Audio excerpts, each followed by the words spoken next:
कारगिल की जो है वो एक तरह से इंडिया में तो सेलिब्रेशन की जा रही है उसकी जीत की, और कारगिल निवास या इस तरह से कुछ नाम है। हमने ब्लंडर किया था, हम अब मानते हैं इस बात को, लेकिन सर आपके ख्याल से क्या इसके बाद पाकिस्तान ने कुछ सीखा या वही गलतियां हम फिर दोहरा रहे हैं? देखें, अपना कारगिल तो हुआ है ना 1999 में। हम्म, हाँ जी। जी। तो उसके बाद पठानकोट जो है वो हम्म, 2014 में हुआ है मेरे ख्याल से। जी। और फिर ये यूरी और पुलवामा और ये सारी हम्म, चीजें, तो पाकिस्तान ने बिल्कुल, मुझे नहीं लगता कि कुछ सीखा है अभी तक। क्योंकि अभी तक वो बिलावल भुट्टो साहब जो फॉरेन मिनिस्टर हैं, उन्होंने जो बयान दिया था वो इंडिया पाकिस्तान की, क्या कहते हैं, रेप्रोशमा के लिए नहीं बल्कि उसको नुकसान पहुंचाने के लिए। तो हमारी लीडरशिप जो है वो या तो नलायक बहुत है या उसमें मौका परस्ती बहुत है कि इंडिया पाकिस्तान की दोस्ती हो ना हो, एक चीप पॉपुलैरिटी लेने के लिए आप इस किस्म की स्लोगन मॉन्गरिंग कर दें। तो मैं बिलावल भुट्टो जैसे फॉरेन मिनिस्टर्स को भी मैं समझता हूँ रिस्पॉन्सिबल कि ये दोनों मुल्कों में ताल्लुकात बेहतर होने से उनको बदतर होने की कोशिश करते हैं। और इंडिया में भी अब एक लॉबी है, वो कहते हैं भाई हमको पाकिस्तान के साथ कोई इतना नहीं है। इंडो पाक जो था ना, हाइफनेटेड रिलेशनशिप, इट्स ओवर। हम अपने आप को इंडिया पैसिफिक समझते हैं, यानी बाकी दुनिया के साथ पैसिफिक ओशन और ये और वो। एनी हाउ, ये उनकी ओरिएंटेशन अब है। तो लेकिन ऑन द होल जो पढ़े लिखे लोग हिंदुस्तान के अंदर हैं वो इतनी किताबें पढ़ते हैं। मेरी सब किताबें पढ़ी हुई थी लोगों ने जहाँ पे बहस हुई है। पाकिस्तान में मेरी बहस हुई है बगैर लोगों की किताबें पढ़े हुए। तो पढ़ना, अखबार, 5-5 अखबार मैंने देखा घरों में आते। I was amazed. सो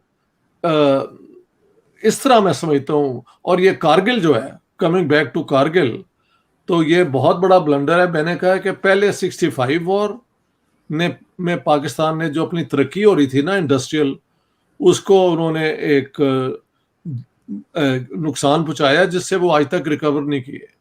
और फिर ये कारगिल करके सारी दुनिया में जो होती है ना आपकी क्रेडिबिलिटी, कि आपका प्राइम मिनिस्टर जो है, दोनों मिलके एक पीस अकॉर्ड कर रहे हैं और आपके आर्मी जनरल बैकग्राउंड में जाके तो एक उसके खिलाफ पूरे मुहिम कर रहे हैं। तो इस किस्म की बेहूदगियां जो हुई हैं ना पाकिस्तान की तरफ से, उससे इंडिया को तो ठीक है जानी नुकसान ये वो बहुत हुआ है।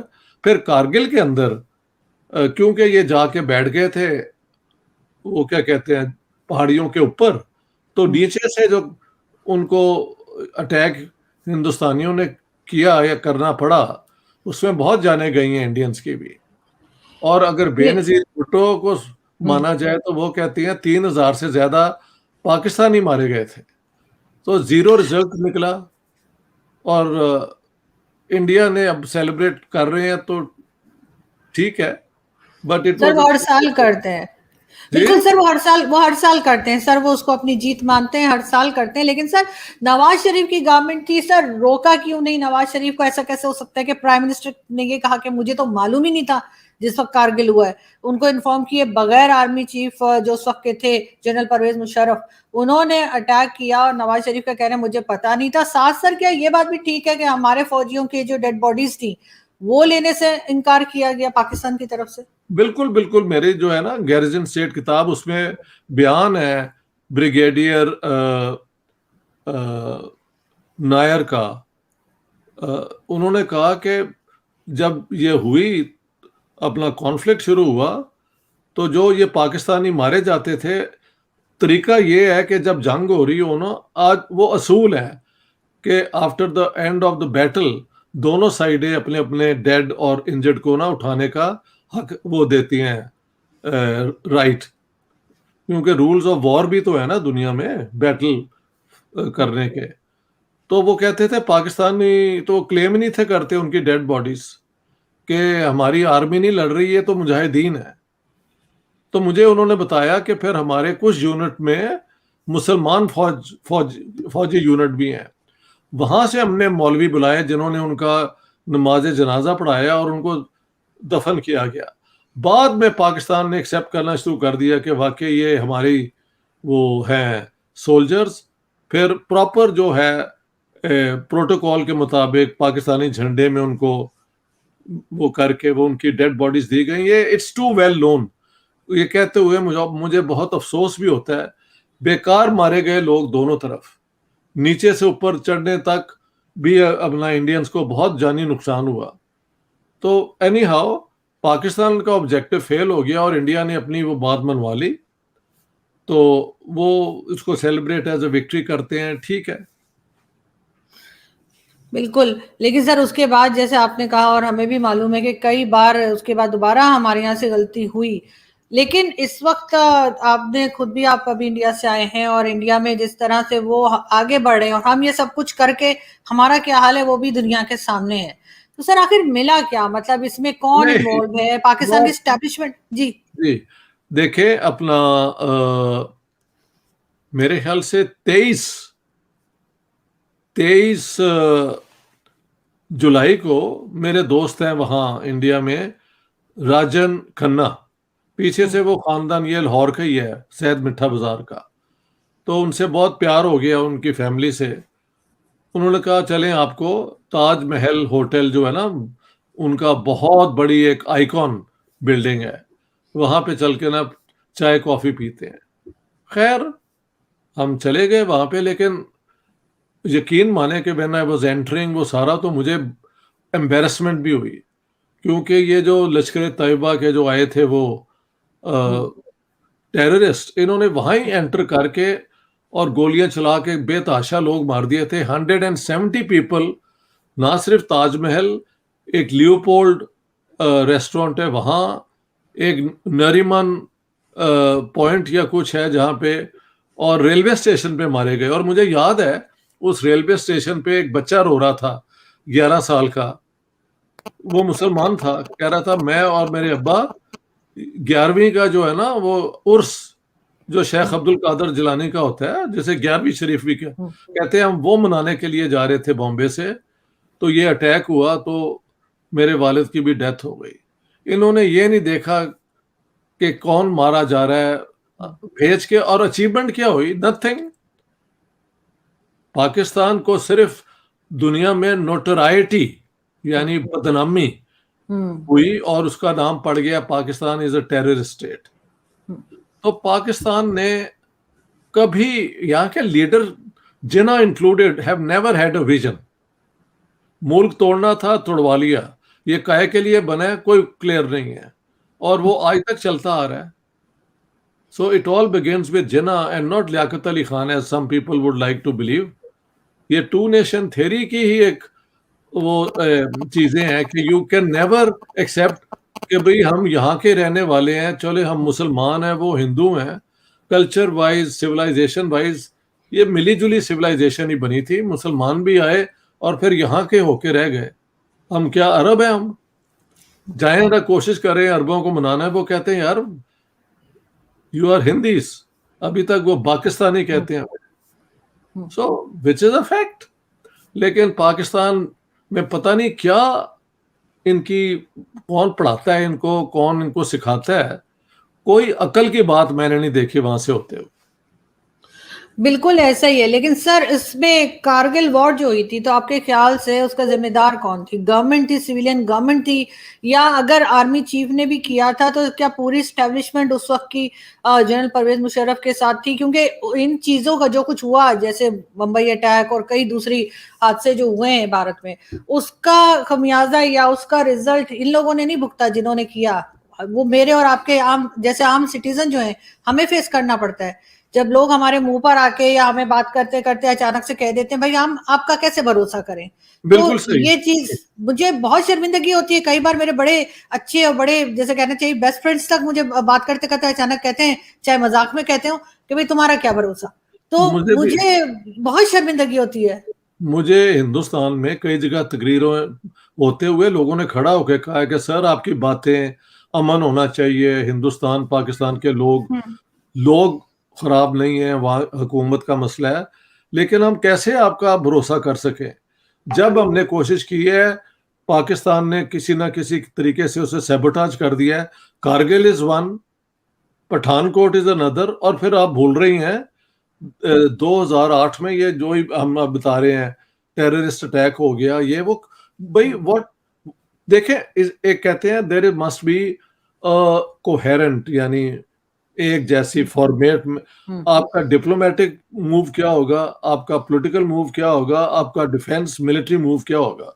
कारगिल कर दिया और वहां चढ़ भी गए उस पहाड़ियों में, बट इसके बाद कैसे होना है, क्या करना है, डिडंट नो। अब दोनों की स्टोरी मैंने अपनी वो गैरिजन स्टेट किताब में दी है। नवाज शरीफ सेज कि मुझे बताया नहीं गया, और ये परवेज मुशर्रफ रोते हुए मेरे पास आए कि हमें बचा लें, आप बिल क्लिंटन के जरिए कुछ अमन करवा दें। और परवेज मुशर्रफ ने अपनी किताब in the line of fire कहा है कि हमारे पास एडवांटेज वॉर का था, हालांकि मुझे नहीं समझ आई वो कैसा एडवांटेज था। पाकिस्तान को तो पिट गया ना वहां पे। तो कि ये नवाज शरीफ ने जाके वहां पे हिम्मत हार गए और जो बिल क्लिंटन या इंडिया चाहता था वो पूरा हो गया। I think Nawaz Sharif is closer to the truth than Pervez Musharraf, मुझे तो यही लगता है। सर इनका तो ये भी कहना था कि जी परवेज मुशर्रफ को रोक दिया गया, नवाज शरीफ ने जाकर पांव पकड़ लिए, वरना तो जी ये कश्मीर आजाद करवा देते। अब जिनको ज्योग्राफी का पता है, तो जो कि मुझे नहीं है, तो वो लोग कहते हैं कि कश्मीर कहाँ है और कारगिल कहाँ है और ये आपस में इनका क्या मतलब कनेक्शन है। तो लेकिन यहाँ तो बार बार यही बताया जाता है कि जी वो तो कश्मीर आजाद कराने के लिए कारगिल पे चढ़ गए थे। देखें, अगर ये कारगिल में चढ़ गए थे कश्मीर को आजाद कराने के लिए, तो फिर करवा लेते ना। क्यों जाके अपना नवाज शरीफ का पहली तख्ता उलट देते कि ये तो जा रहा है ये करने, तो ना जाने देते। लगता यही है कि उस वक्त नवाज शरीफ की जरूरत थी इन्हें कि जाके हमारी वो करा दें सीज फायर, वरना बाद में तो नवाज शरीफ का इन्होंने तख्ता उल्टा है ना। पहले इस मौके पर जब इनको लगता था कश्मीर हमारे हाथों आ रहा है और Nawaz Sharif is going to go there and betray this, तो उसको तभी अनसीट कर देते। इनके लिए तो कोई मुश्किल बात ही नहीं है। सो अगर मैं कहूँ ना दोनों स्टोरीज में क्रेडिबिलिटी किसकी है, तो मेरे ख्याल से नवाज शरीफ की है। अलबत्ता ये भी मैं मानता हूँ कि इन्होंने मुशर्रफ ने और बाकियों ने मियाँ साहब को बुला के एक जनरल सा आइडिया दे दिया होगा, बताया नहीं होगा पूरा। और मियाँ साहब को इतने ज्यादा अलर्ट आदमी नहीं है कि उनको समझ आ गया हो कि एक्चुअली क्या हो रहा है। इन्होंने कहा होगा जी हम जीत रहे हैं। ये बिल्कुल ऐसे ही है जिस तरह मोहम्मद अली जिन्ना को जो इन्होंने कश्मीर में पंगा ले लिया था, कह रहे थे कि कोई बात ही नहीं, हम तो जीत ही रहे हैं, तो वहां पे भी नहीं जीते। सो हमारी जो है ना ये आर्म्ड फोर्सेस के जो चंद एक्सट्रीमिस्ट लोग हैं, उनका बड़ा इररिस्पॉन्सिबल बिहेवियर रहा है। Not all but some of them. बिल्कुल ऐसा ही है। लेकिन सर एक बार फिर नवाज शरीफ साहब के वापस आने की खबरें सुनने में आ रही हैं कि वो इलेक्शन से पहले वापस आ जाएंगे और दोबारा हो सकता है उनसे ये भी डील, मैं तो कहूंगी डील ही होती है पाकिस्तान में इलेक्शन के नाम पे, तो ये भी हो रहा है कि वो फिर प्राइम मिनिस्टर बना दिए जाएंगे। कुछ लग रहा है आपको कि फिर बातचीत हो सकेगी भारत के साथ, इसलिए कि पहले भी उनके पीएम मोदी के साथ अच्छे टर्म्स रहे हैं, तो कुछ बेहतरी आ सकेगी। ठीक है गलतियां तो हुई, अब उसको हम पीछे उस जमाने में जाके ठीक तो नहीं कर सकते, लेकिन आगे बढ़ने का कोई चांस है? देखें, अगर नवाज शरीफ आ जाते हैं और वो प्राइम मिनिस्टर बन जाते हैं, तो उनका तो रेपुटेशन यही है ना कि वो कोशिश कर रहे थे इंडिया के साथ ताल्लुकात बेहतर हो जाए। लेकिन नवाज शरीफ के जाने के बाद इंडिया ने आर्टिकल 370 रिमूव किया है, तो उनके भाई जो शहबाज शरीफ जो हुकूमत करते रहे हैं, उन्होंने वही स्टैंड लिया जो पहले उसने ले लिया था नवाज, क्या कहते हैं, इमरान खान ने। तो क्या इन सारी चीज़ों के होते हुए अब नवाज शरीफ जो हैं वो ये सारी चीज़ें चेंज कर सकेंगे? I do hope that is the case, क्योंकि आर्टिकल 370 रिमूव करना ना करना एक इंटरनल मैटर है इंडिया का। It was an agreement between the Maharaja and the Indian government. उसमें पाकिस्तान का कोई रोल नहीं है टेक्निकली, कॉन्स्टिट्यूशनली, यूएन रेजोल्यूशंस के मुताबिक, नथिंग।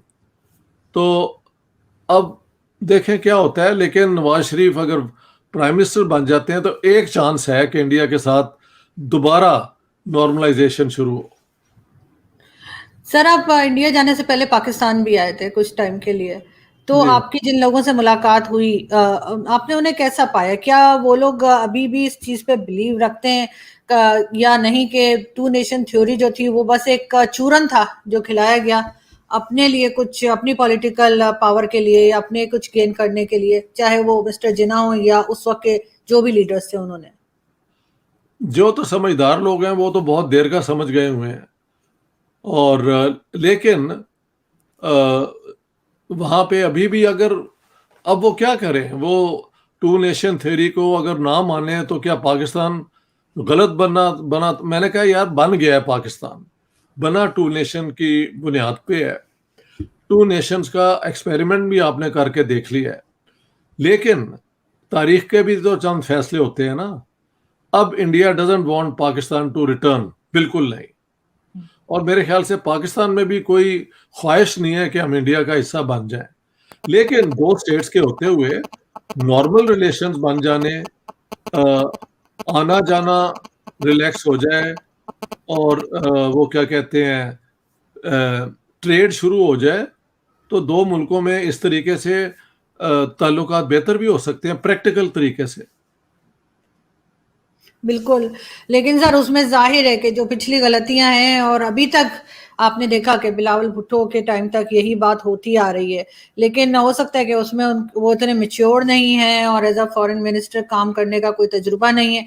तो ये सर कह के क्या उनको साइडलाइन किया जा सकता है? वैसे आगे भी यही समझा जा रहा है कि फॉरेन मिनिस्टर के तौर पर बिलावल ही आएँगे।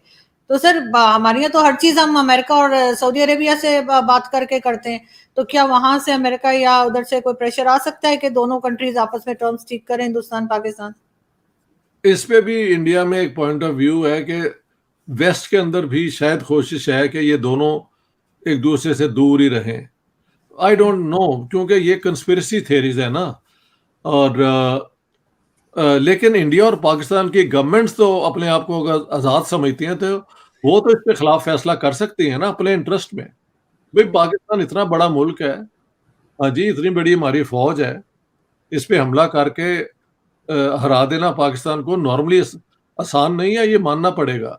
न्यूक्लियर वेपन्स भी हैं, लेकिन वो डिफेंसिव ही होने चाहिए, not to threaten people with nuclear war. उसमें सत्यानाश हो जाएगा पाकिस्तान का। तो इन हालात में अगर ये दोनों हुकूमतें चाहें कि इनके इंटरेस्ट में है कि हालात बेहतर हो जाए, तो मेरे ख्याल से ये बिल्कुल मुमकिन है। और पाकिस्तान की रिस्पॉन्सिबिलिटी ज़्यादा है हिंदुस्तान से। अगर Bilawal Bhutto continues to be the foreign minister of Pakistan, तो एक बहुत बड़ा प्रॉब्लम तो है ना कि वो किस बुनियाद पे जाके बात करेंगे इंडिया में। लेकिन अ, सर छेड़खानी भी तो हमेशा हमने ही की है, भारत की वो तरफ मैं से तो कह रहा कभी हूँ, भी नहीं की। जी। मैं यही तो कह रहा हूँ, छेड़खानी हमारी तरफ से होगी। हाँ। तो let's see what happens. Sindh के अंदर ये हम्म, बताएं, जब आप गई वहां पे वो टेम्पल पे जो हमला हुआ है, hmm. Did you see the evidence? क्या हुआ था वहां पे?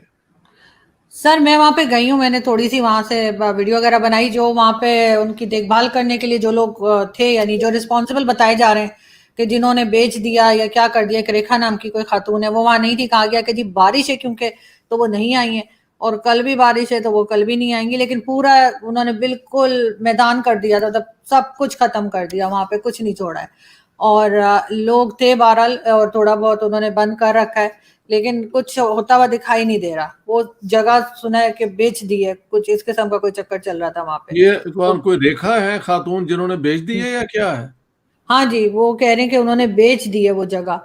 और ओ, तो कुछ वहां पे काफी इस किस्म की टेंशन चल रही थी। लेकिन वहीं आसपास दो मंदिर और थे, मैं वहां भी गई हूँ, तो वहां अलबत्ता जो थे वो लोग थोड़ा सा सहमे हुए दिखाई दे रहे थे कि पता नहीं क्यों आई हैं। तो वो होता है ना कि डर गए हैं वो, जो हर एक तो नहीं उसमें इन्वॉल्व ना, उसको बेचने में या उसको डिमोलिश में। तो वो जो बाकी मंदिर, दो दो मंदिर और मैं गई थी जो उसके पास ही हैं, तो वो अच्छा। छोटे मंदिर थे, तो वो लोग थोड़ा सा मुझे लगे अनकंफर्टेबल से हो रहे थे, या थोड़ा घबरा गए थे या ऐसे। तो वो चीज तो बहरहाल वहां पर है, वो चीज चल रही है वहां पे। या मिसाइल भी किसी बंदर पे मारी गई है? क्या फैक्ट है कोई मिसाइल?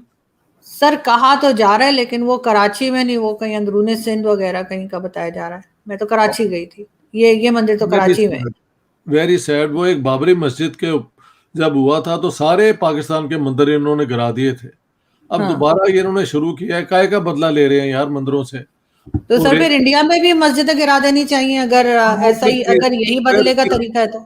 अगर यही है ना कि मंदिरें वो हाँ। हमारी मस्जिदें गिरा दें और हम उनके मंदिर गिरा दें, तो हाँ। ज्यादा तो मुसलमानों को ही नुकसान है ना, जो अपना क्या कहते हैं 20 करोड़ इंडिया में बैठे हैं, 25 करोड़ बैठे हैं।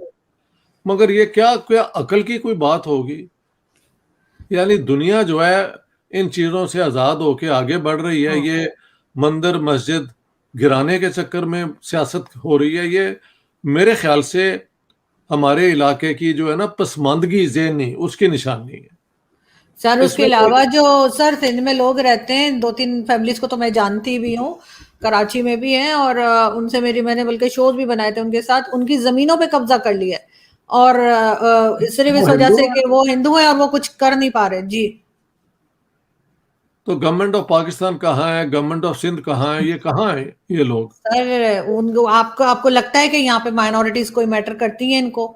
नहीं, जो बिल्कुल मर्जी होता रहे नहीं। उनके साथ, ये कुछ आई नहीं एम सो करते। Sorry to hear, so sorry to hear. क्योंकि सर अगर ये कुछ करने वाले होते, अभी तक मियां मिट्ठू को अरेस्ट कर लिया होता। कितनी बार नाम लिया है लोगों ने, लेकिन ये कुछ नहीं मियां करते। मिट्ठू अभी तक आजाद है?